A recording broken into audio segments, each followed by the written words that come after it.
نحمده ونصلي ونسلم على رسوله الكريم أما بعد فأعوذ بالله من الشيطان الرجيم بسم الله الرحمن الرحيم ويا قوم هذه ناقة الله لكم آية فذروها تأكل في أرض الله ولا تمسوها بسوء فيأخذكم عذاب قريب۔ اور اے میری قوم، یہ اللہ کی اونٹنی تمہارے لیے نشانی ہے، بس چھوڑ دو اسے، کھاتی پھرے اللہ کی زمین میں، اور نہ ہاتھ لگاؤ اسے برائی سے، ورنہ پکڑ لے گا تمہیں عذاب بہت جلد۔ فعقروها فقال تمتعوا في داركم 3 أيام ذلك وعد غیر مکذوب۔ پس انہوں نے اس کی کونچیں کاٹ ڈالی تو صالح نے فرمایا لطف اٹھا لو اپنے گھروں میں 3 دن تک، یہ اللہ کا وعدہ ہے جسے جھٹلایا نہیں جا سکتا۔ فلما جاء امرنا نجینا صالحا، پھر جب آ گیا ہمارا حکم تو ہم نے صالح کو بچا لیا۔ والذین آمنوا معه برحمت منا ومن خزي یومئذ، اور انہیں جو ایمان لائے تھے ان کے ساتھ اپنی رحمت سے نیز بچا لیا اس دن کی رسوائی سے۔ بے شک ان ربک هو القوی العزیز، کہ بے شک اے محبوب تیرا رب ہی بہت قوت والا، بہت عزت والا ہے۔ اس آیت مبارکہ میں اللہ رب العالمین نے جب حضرت صالح علیہ السلام نے اپنی قوم کو مسلسل سمجھاتے رہے تو آخر میں انہوں نے جب یہ دیکھا اور آپ کی استقامت کو دیکھا کہ آپ ڈٹے ہوئے ہیں اور اللہ کی وحدانیت کا پیغام انہیں دے رہے ہیں، تو قوم نے آپ سے کہا کہ کوئی معجزہ دکھاؤ۔ تو آپ نے ان سے ہی پوچھا کہ کون سا معجزہ تم دیکھنا چاہتے ہو، تو انہوں نے ایک موقع، امام فخر الدین رازی رحمۃ اللہ علیہ فرماتے ہیں کہ عید کے موقع پر، عید کا دن تھا، قوم نے آپ سے مطالبہ کیا کہ ہم آپ پر سب اس وقت ایمان لائیں گے کہ وہ جو سامنے چٹان نظر آ رہی ہے اس چٹان سے ایک اونٹنی پیدا ہو جائے، اور آپ نے ان کی یہ معجزہ جو انہوں نے طلب کیا تھا، آپ نے اللہ کی بارگاہ میں ہاتھ اٹھایا اور ان کے لیے جیسی انہوں نے اونٹنی کہی تھی ویسی اللہ رب العالمین کی بارگاہ میں دعا کیا تو چٹان سے اونٹنی نکلی۔ اور چٹان، انہوں نے مطالبے میں کیا کہا تھا؟ انہوں نے کہا تھا کہ چٹان سے اونٹنی نکلے اور وہ حاملہ بھی ہو اور وہ جب پیدا ہو تو وہ بچہ بھی جنے، اس طرح کی اونٹنی کا انہوں نے مطالبہ کیا۔ اللہ رب العالمین نے ایسی اونٹنی پیدا کی، لیکن وہ اونٹنی یہ کرتی تھی کہ جب وہ پیدا ہو گئی اور انہوں نے اپنی آنکھوں سے معجزہ دیکھ لیا، لیکن اس کے باوجود یہ قوم ایمان نہ لائی اور وہ اونٹنی ایک دن سارا پانی پی جاتی تھی۔ یہ پیچھے بھی میں آپ کے سامنے سورہ اعراف میں اس کا ذکر کر چکا ہوں۔ جب اس اونٹنی کو آپ نے یہ کہا کہ اب یہ اللہ کی اونٹنی ہے، ناقۃ اللہ ہے، یعنی اس کی نسبت اللہ کی طرف ہے، تو آپ نے اپنی قوم کو خبردار کر دیا تھا کہ اب اس اونٹنی کو کوئی نقصان نہ پہنچانا اور نہ اسے برائی سے ہاتھ لگانا۔ جس دن تم نے اس اونٹنی کے ساتھ اگر تم نے برائی کی، اس کو نقصان پہنچایا، تو پھر یاد رکھنا کہ پھر تمہیں اللہ کا عذاب جو آئے گا وہ بہت جلد تمہیں اللہ کا عذاب پکڑ لے گا۔ تو پھر اس قوم نے کی بدبختی یہ تھی کہ انہوں نے اس اونٹنی کی کونچیں کاٹ ڈالی۔ تو اب حضرت صالح علیہ السلام نے انہیں فرمایا کہ تم لطف اٹھا لو اپنی زندگی میں، یعنی اب تمہارے پاس صرف 3 دن باقی ہیں اور 3 دن کے بعد تمہارا وہ حشر نشر ہو جائے گا اور تمہارا فیصلہ کر دیا جائے گا۔ پھر علماء فرماتے ہیں کہ ہوا یہ کہ بدھ کے دن انہوں نے اونٹنی کی ایڑیوں کے اوپر جو ٹانگوں کی رگیں کاٹ دی تھیں، اور آپ نے اس دن سے فرمایا کہ جمعہ کے دن تک، یعنی 3 دن تمہارے پاس ہیں، تم نے جتنا دنیا کا عیش کرنا ہے اب تم کر لو، ہفتے کے دن تمہارے اوپر اللہ کا عذاب آئے گا۔ اور اور اس کی علامت یہ ہے کہ پہلے دن تمہارے چہرے زرد ہو جائیں گے، دوسرے دن سرخ ہو جائیں گے، اور تیسرے دن تمہارے چہرے جو ہیں جمعے کے دن سیاہ ہو جائیں گے، اور پھر ہفتے کے دن عذاب نازل ہوگا۔ اور یاد رکھنا کہ یہ ایک وعدہ ہے کہ جو جھوٹا نہ ہوگا، چنانچہ ایسا ہی ہوا۔ پھر کیا ہوا کہ حضرت اللہ رب العالمین کی طرف سے وہ حکم آ گیا، اور اللہ رب العالمین نے اپنے فضل سے اور اپنی رحمت سے حضرت صالح علیہ السلام کو اور جو آپ پر ایمان لائے تھے، اللہ رب العالمین نے انہیں اس سے بچا لیا اور اس قوم کو پھر ہلاک کر دیا۔ یہاں پر ایک اور بات بھی بڑی قابل غور ہے کہ وَمِنْ خِزْيِ يَوْمِئِذٍ، کہ اس دن کی رسوائی سے بچا لیا۔ اس سے کیا مراد ہے؟ تو علماء نے اس پر یہ لکھا کہ یہ جو اللہ رب العالمین نے یہ جو فرمایا تو یہ اس وجہ سے تھا، اگر آپ نے جو انہیں کہا تھا کہ 3 دن کے بعد اب تمہارے اوپر عذاب آ جائے گا، اور اگر عذاب نہ آتا تو پھر آپ کو کتنی خفت اٹھانی پڑتی، اور کافر جو ہیں وہ تالیاں بجا بجا کر پھر آوازیں کستے، اور آپ کی اذیت رسانیوں میں کئی گنا اضافہ ہو جاتا۔ تو اس لیے اللہ رب العالمین نے فرمایا کہ وَمِنْ خِزْيِ يَوْمِئِذٍ، کہ جو میرے نبی کی زبان سے نکل گیا، اس وجہ سے اللہ رب العالمین نے اسے پورا فرمایا، اور 3 دن کے بعد یہ تباہ کر دیے گئے۔ پھر کیسے تباہ ہوئے؟ قرآن خود بتاتا ہے کہ ان پر تباہی کیسے آئی۔ جیسے کہ ہود علیہ السلام پر آپ نے سنا تھا کہ ان کی قوم ایمان نہ لائی، تو ہوا کا، طوفان کا اللہ نے عذاب بھیجا تھا۔ نوح علیہ السلام کی قوم ایمان نہ لائی تو ساری قوم کو پانی میں غرق کر دیا گیا۔ ان کو کون سا عذاب ملا؟ تو سنیے اب آیت میں آیا وَأَخَذَ الَّذِينَ ظَلَمُوا الصَّيْحَةُ فَأَصْبَحُوا فِي دِيَارِهِمْ جَاثِمِينَ، اور پکڑ لیا ظالموں کو ایک خوفناک کڑک نے، اور صبح کی انہوں نے اس حال میں کہ وہ اپنے گھروں میں گھٹنوں کے بل اوندے گرے پڑے تھے، كَأَن لَّمْ يَغْنَوْا فِيهَا، اور انہیں یوں نابود کر دیا گیا کہ گویا کہ وہ یہاں کبھی آباد ہی نہ تھے، یعنی جیسے وہ آباد تھے ان کو ایسے صفحہ ہستی سے مٹا دیا گیا۔ قرآن کہتا ہے جیسے ایسے لگتا تھا کہ یہاں کوئی آباد ہی نہ ہوا تھا۔ الا ان ثمود کفروا ربهم، قرآن کہتا ہے کہ سنو، سمود نے انکار کیا اپنے رب کا۔ الا بعدا لثمود، سنو بربادی ہو سمود کے لیے۔ ان لوگوں کے لیے اللہ رب العالمین نے یہ عذاب بھیجا کہ یہ جب سوئے ہوئے تھے گھر میں تو ایسی خطرناک آواز، کڑک کی آواز، وہ زلزلہ نما آواز ہوئی کہ جس سے ان کے دل میں جو سینے کے اندر جو دل تھے وہ پھٹ گئے۔ اتنی خطرناک عذاب تھی اور ایسی آواز تھی کہ وہ سب کے سب وہ اس خطرناک آواز سے وہ ان کے دل پھٹ گئے۔ اللہ رب العالمین ہمیں محفوظ فرمائے۔ اور ایسا قرب قیامت میں بھی ہوگا کہ جب سور پھونکا جائے گا تو ایسا ہی ہوگا کہ لوگوں کے دل پھٹ جائیں گے اور وہ سب کے سب جب تباہ ہو جائیں گے، پھر محشر کا میدان ہوگا اور سب اللہ کی بارگاہ میں حاضر ہوں گے۔ اللہ رب العالمین ایسے تمام عذاب سے ہمیں محفوظ فرمائے۔ اور یہ قرآن یہ جو واقعات بیان کرتا ہے اس کا مقصد یہی ہے کہ جیسے ان لوگوں نے کام کیے، اللہ کا انکار کیا، اللہ کے نبیوں کو جھٹلایا، ایسے کاموں سے ہمیں بھی بچنا چاہیے۔ یہ تمام واقعات ہمیں بتا رہے ہیں۔ آگے ارشاد فرمایا وَلَقَدْ جَاءَتْ رُسُلُنَا إِبْرَاهِيمَ بِالْبُشْرَى قَالُوا سَلَامًا قَالَ سَلَامٌ فَمَا لَبِثَ أَنْ جَاءَ بِعِجْلٍ حَنِيذٍ، اور بے شک ہمارے فرشتے ابراہیم کے پاس خوشخبری لے کر آئے، انہوں نے سلام کہا تو ابراہیم نے سلام کہا، پھر تھوڑی ہی دیر میں ایک بھنا ہوا بچڑا لے آئے۔ یہ اس سورت کا چوتھا واقعہ ہے۔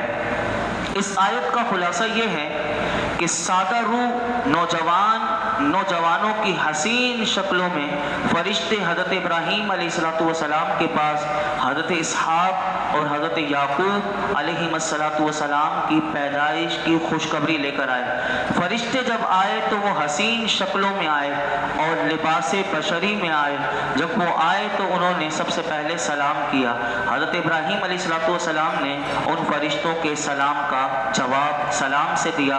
پھر تھوڑی دیر وہ وہاں تشریف رکھے، فرشتوں نے وہاں ان کے گھر میں تشریف رکھی تو حضرت ابراہیم علیہ السلام ان کے لیے ایک بھنا ہوا بچڑا لے کر آ گئے۔ مفسرین فرماتے ہیں کہ حضرت ابراہیم علیہ السلام بہت زیادہ مہمان نواز تھے۔ آپ کی یہ عادت کریمہ تھی کہ بغیر مہمان کے آپ کھانا نہ کھایا کرتے تھے، یعنی آپ کی عادت مبارکہ تھی کہ جب تک مہمان نہ ہو آپ کھانا نہیں کھاتے تھے۔ اور اس وقت ایسا ہی ہوا، مفسرین لکھتے کہ 15 روز یعنی کوئی مہمان آپ کو نہ ملا تھا، آپ کو اس کا غم تھا۔ جب آپ نے ان مہمانوں کو دیکھا کہ جو آپ کے گھر میں آئے تو آپ نے ان کے لیے کھانا لانے میں جلدی کی، اور ان کے لیے اس وقت گائے جو تھی وہ بکثرت پائی جاتی تھی، آپ نے فوراً گائے کو لیا اور بچڑے کو ذبح کیا اور ان کے لیے بھنا ہوا گوشت لا کر ان کے سامنے رکھ دیا۔ تو یہاں سے علماء کہتے ہیں یہ پتہ چلا کہ گائے کا گوشت اگر کوئی کھائے، جیسے اب قربانی کے دن بہت قریب ہیں، تو یہاں سے یہ بات بھی پتہ چلی کہ جب بچڑے کا گوشت، گائے کا گوشت کھائے تو اس میں یہ نیت کر لے کہ اس میں حضرت ابراہیم علیہ السلام کی یہ سنت ہے، تو اگر سنت ابراہیمی کی ادا کرنے کی نیت سے وہ گائے کا گوشت کھائے گا تو علماء نے لکھا اسے اللہ رب العالمین ثواب بھی عطا فرمائے گا۔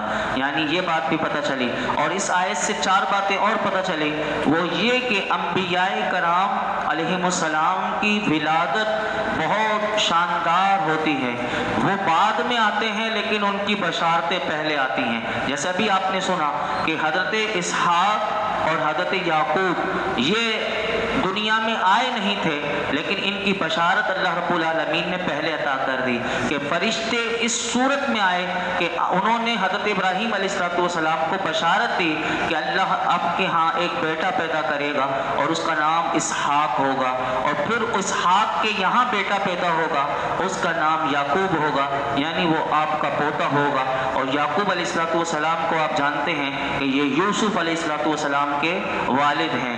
اسی طرح علماء کہتے ہیں دوسری بات یہ پتہ چلی کہ فرشتوں کو بھی اللہ رب العالمین نے غیب کا علم بخشا کہ جس سے وہ آئندہ کی خبریں دیتے ہیں۔ فرشتے غیب کی خبر دینے آئے کہ یعقوب علیہ السلام بھی پیدا ہوں گے، اسحاق بھی پیدا ہوں گے۔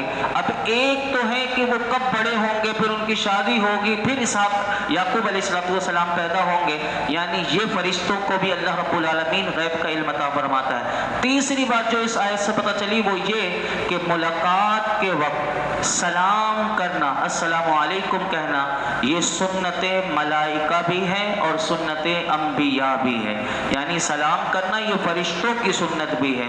اور کل اور بھی آگے آئے گا 24ویں پارے میں کہ جب جنتی جنت میں جائیں گے تو ان کا استقبال بھی سلام سے ہوگا، وہاں بھی سلام کیا جائے گا۔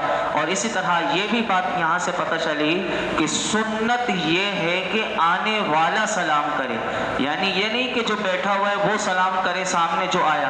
تو سنت یہاں سے اس آیت سے یہ پتہ چلی کہ فرشتے آئے تھے اور فرشتوں نے حضرت ابراہیم علیہ السلام کو وہ سلام کیا، تو پتہ یہ چلا کہ سلام وہ کرے گا کہ جو آنے والا ہے، لیکن اگر اس نے نہ کیا، جو بیٹھا ہوا ہے اس نے کر دیا، تو اسے بھی نیکیاں زیادہ مل جائیں گی۔ یہ بھی بات یہاں سے پتہ چلی۔ آگے ارشاد فرمایا فَلَمَّا رَأَىٰ أَيْدِيَهُمْ لَا تَصِلُ إِلَيْهِ نَكِرَهُمْ وَأَوْجَسَ مِنْهُمْ خِيفَةً قَالُوا لَا تَخَفْ إِنَّا أُرْسِلْنَا إِلَىٰ قَوْمِ لُوط۔ پھر جب دیکھا ان فرشتوں کے ہاتھ کھانے کی طرف نہیں بڑھ رہے تو ان سے وحشت ہوئی اور ان کی طرف سے خوف محسوس کیا۔ انہوں نے کہا آپ نہ ڈریں، بے شک ہم قوم لوط کی طرف بھیجے گئے ہیں۔ حضرت ابراہیم علیہ السلام مہمانوں کے لیے بھنا ہوا گوشت لے کر آئے اور دیکھا کہ یہ مہمان تو کھاتے بھی نہیں ہیں، کیونکہ انہوں نے اپنا تعارف نہیں کروایا کہ ہم اللہ کی طرف سے بھیجے ہوئے فرشتے ہیں۔ وہ ایک مہمان کی صورت میں، حسین نوجوانوں کی صورت میں آئے تھے۔ ابھی آگے آئے گا کیوں بھیجا تھا اللہ نے انہیں حسین نوجوانوں کی صورت میں، وہ میں آپ کے سامنے بات میں رکھتا ہوں۔ لیکن آپ نے یہ جب دیکھا کہ بھنا ہوا گوشت کھانے کی طرف وہ اپنا ہاتھ ہی نہیں بڑھا رہے، تو حضرت ابراہیم علیہ السلام کو ان سے وحشت ہوئی اور دل میں خوف محسوس ہوا کہ یہ کوئی اجنبی لگ رہے ہیں اور یہ کھا نہیں رہے، تو کہیں یہ مجھے نقصان نہ پہنچا دیں۔ تو فرشتوں نے فوراً پہچان لیا کہ آپ کو ڈر محسوس ہوا، تو فرشتوں نے فوراً کہا حضرت ابراہیم علیہ السلام کو کہ آپ نہ ڈریں ہم فرشتے ہیں. اب اپنا تعارف کروا دیا کہ آپ نہ ڈریں ہم فرشتے ہیں. اور ہم کیوں آئے ہیں تو سن لیجئے کہ حضرت لوط علیہ السلام کی قوم پر عذاب نازل کرنے کے لیے اللہ نے ہمیں بھیجا ہے، اور فرشتے ہونے کی وجہ سے ہم کھانا نہیں کھا رہے. تو یہاں سے یہ پتہ چلا کہ فرشتے کھانے سے پاک ہیں، تو فرشتوں کی غذا اللہ کا ذکر ہے. تو یہ بھی پتہ چلا کہ میرا رب چاہے تو بغیر کھائے پیے بھی زندہ رہتے ہیں. تو فرشتے اللہ کی مخلوق ہیں لیکن بغیر کھائے پیے رہتے ہیں، لیکن ان کی غذا جو ہے وہ اللہ کا ذکر ہے، لیکن اللہ انہیں بھیجتا ہے. آگے ارشاد فرمایا وَامْرَأَتُهُ قَائِمَةٌ فَضَحِكَتْ فَبَشَّرْنَاهَا بِإِسْحَاقَ وَمِنْ وَرَاءِ إِسْحَاقَ يَعْقُوبَ قَالَتْ يَا وَيْلَتَى أَأَلِدُ وَأَنَا عَجُوزٌ وَهَذَا بَعْلِي شَيْخًا إِنَّ هَذَا لَشَيْءٌ عَجِيبٌ قَالُوا أَتَعْجَبِينَ مِنْ أَمْرِ اللَّهِ رَحْمَةُ اللَّهِ وَبَرَكَاتُهُ عَلَيْكُمْ أَهْلَ الْبَيْتِ إِنَّهُ حَمِيدٌ مَجِيدٌ. اور ان کی بیوی وہاں کھڑی تھی، وہ ہنسنے لگی تو ہم نے اسے اسحاق اور اسحاق کے پیچھے یعقوب کی خوشخبری دی. اس عورت نے یعنی ان کی بیوی نے حضرت سارہ نے کہا ہائے تعجب، کیا میرے ہاں بیٹا پیدا ہوگا حالانکہ میں تو بوڑھی ہوں اور یہ میرے شوہر بھی بہت زیادہ عمر کے ہیں. بے شک یہ بڑی عجیب بات ہے. فرشتوں نے کہا کیا تم اللہ کے کام پر تعجب کرتی ہو؟ اے گھر والوں، تم پر اللہ کی رحمت اور اس کی برکتیں ہوں. بے شک وہی سب خوبیوں والا عزت والا ہے. اس کی مختصر میں آپ کو خلاصہ بتا کے اپنی گفتگو کو مکمل کرتا ہوں. حضرت ابراہیم علیہ السلام کی زوجہ محترمہ حضرت سارہ، ان کے ہاں اولاد نہیں ہوئی تھی اور ان کی عمر جو ہے وہ بہت زیادہ ہو گئی تھی. علماء نے لکھا کہ ان کی عمر تقریباً 90 سال ہو چکی تھی، اور اس وقت حضرت ابراہیم علیہ السلام کی عمر 120 سال ہو چکی تھی. آپ کی جو پہلی زوجہ تھی بی بی ہاجرہ، اس سے حضرت اسماعیل علیہ السلام تھے. آپ کی دوسری زوجہ کا نام بی بی سارہ تھا اور ان کے ہاں اولاد نہیں ہوئی تھی. اب جب فرشتے آئے تو اس وقت وہ قوم لوط پر عذاب بھی نازل کرنے کے لیے آئے تھے، علماء نے لکھا، اور ساتھ خوشخبری بھی دینے آئے تھے. تو مفسرین نے یہاں پر لکھا کہ بی بی سارہ ہنسی کیوں تھی، تو اس کے 3 اسباب لکھے. ایک تو یہ اسباب لکھا کہ آپ جانتی تھی قوم لوط، کیونکہ وہ ان کا فعل بڑا گندا تھا، وہ آگے آئے گا کیا کرتے تھے، تو ان کی ہلاکت کی خوشخبری سن کر آپ ہنسنے لگی. ایک سبب یہ لکھا. دوسرا سبب یہ لکھا کہ آپ کو بیٹے کی بشارت سن کر آپ خوشی سے ہنسنے لگی. اور تیسری بات یہ لکھی کہ بڑھاپے میں اولاد مل جائے گی، اس کو سن کر تعجب کی وجہ سے ہنسنے لگی. اس کے علاوہ بھی بہت سے اقوال ہیں. حضرت اللہ رب العالمین نے حضرت سارہ کو ان کے بیٹے حضرت اسحاق کی خوشخبری دی اور ان کے ساتھ ہی ان کے بیٹے یعقوب کی خوشخبری دی. جب خوشخبری دی تو یہ یاد رکھیے گا کہ اولاد کی خوشخبری سے ماں کو سب سے زیادہ خوشی ہوتی ہے بنسبت باپ کے. یہ ایک اللہ نے رکھا ہوا ہے کہ ایک فطری محبت کہ اولاد کی جو خوشی جب پتہ چلتا ہے کہ ماں بننے والی ہوتی ہے، تو یہاں پر پتہ چلا کہ اولاد کی خوشی مردوں کی بنسبت عورتوں میں زیادہ ہوتی ہے. اور یہ سبب بھی تھا کہ حضرت سارہ کے ہاں کوئی اولاد نہ تھی، تو اس وقت انہوں نے یہ کہا کہ ہائے تعجب، یہ عادت کے برخلاف یعنی 90 سال کی عمر میں کوئی اولاد ہوتی نہیں، اور 120 سال عمر ہو جائے جب بڑھاپا ہو جائے تو عادت تو یہی ہے کہ یہاں اب اولاد نہیں ہو سکتی. لیکن فرشتوں نے اس وقت حضرت بی بی سارہ نے جب تعجب کیا تو اس وقت فرشتوں نے کہا کہ یہ تعجب کا مقام نہیں، بلکہ آپ کا جو گھرانہ ہے وہ گھرانہ اس سے تعلق رکھتا ہے کہ یہاں تو معجزے دکھائے جاتے ہیں. یہ گھرانہ وہ گھرانہ ہے کہ جہاں اگر کوئی کافر معجزہ مانگے تو اسے معجزہ دکھایا جاتا ہے، اور یہ تو وہ گھرانہ ہے کہ جہاں ہٹ کر سارے کام ہوتے ہیں جو عادت کے خلاف ہوتے ہیں. اور یہ وہ گھر ہے، فرشتوں نے کہا کہ جہاں اللہ کی رحمتیں اور برکتیں نازل ہوتی ہیں۔ یہ فرشتوں نے بتایا کہ نبیوں کا گھر وہ گھر ہوتا ہے کہ جہاں برکتیں نازل ہوتی ہیں، جہاں رحمتیں نازل ہوتی ہیں۔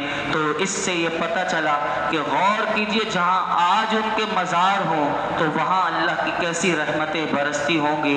اور یہاں سے یہ بھی پتہ چلا کہ فرشتوں نے یہ بھی کہا کہ گھر والوں پر اہل البیت کہا، تو اس سے علماء نے یہ بھی مسئلہ نکالا کہ ازواج جو ہوتی ہیں وہ گھر والی ہوتی ہیں، اور اسی میں اہل بیت جو میرے آقا علیہ الصلوۃ والسلام کے ہیں، تو بعض لوگوں نے حضور کی امہات حضور کی جو ازواج ہیں ان کو اہل بیت سے خارج کیا۔ تو علماء نے کہا اس آیت سے یہ پتہ چلا کہ جو زوجہ ہوتی ہیں وہ بھی گھر والی ہوتی ہیں، تو حضور کی جتنی ازواج ہیں وہ ساری کی ساری وہ اہل بیت میں شامل ہیں۔ یہاں سے یہ مسئلہ بھی پتہ چلا۔ اللہ رب العالمین ہم سب کو غور و فکر کی توفیق عطا فرمائے اور قرآن حکیم کا فیضان ہم سب کو نصیب فرمائے۔ الحمدللہ رب العالمین والصلاة والسلام علی سید الانبیاء والمرسلین وعلی آلہ واصحابہ اجمعین۔